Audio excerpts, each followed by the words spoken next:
What's this? Another day, another video?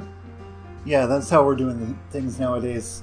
Let me just clarify that these are not my stories. I've never been a paramedic, but I do admire them, and when I find cool stories about them, I like to talk about them. Or cool stories about any profession, really. So, let's move on to our second story, 3 a.m. on a highway. I recently went to a call for a motor vehicle accident on a major highway in my service area. While en route to the call, we received an update that it was a car versus deer, no injuries.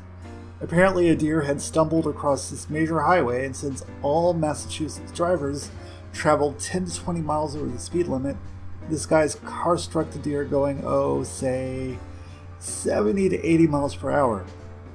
Upon our arrival, we found a Ford Probe with its front end demolished, windshield flattened, with expired deer laying across both front seats, and one visibly shaken driver sitting on the sidewalk smoking a butt. When the car struck the deer from the side, the front of the car went under the deer's body, breaking its legs and bringing the deer up and over the hood of the car. It then smashed through the windshield and landed on the lap of the driver. As it was still alive, it started to thrash wildly, while the driver, amazingly, was able to guide the car over several lanes onto the breakdown lane.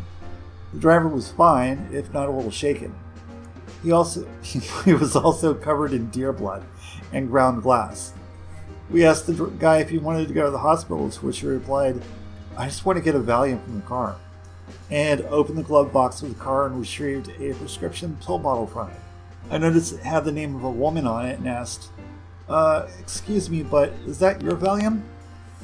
Normally I wouldn't ask such a question, but since the cops and firefighters were busy looking at the deer carcass, we had some modicum of privacy. "Well, this is my grandmother's prescriptions, but sometimes, you know."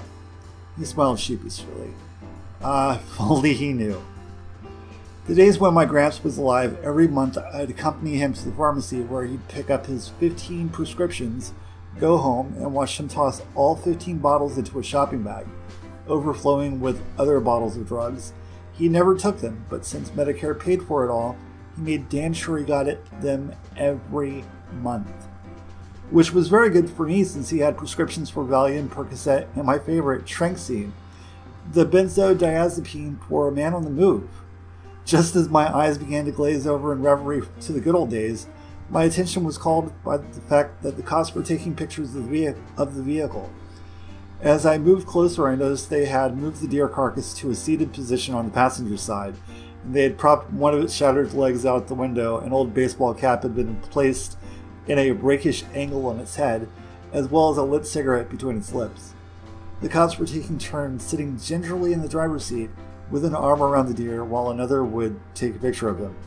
Not to miss my chance, I hurried over to get my picture taken. Then I got another call. Damn.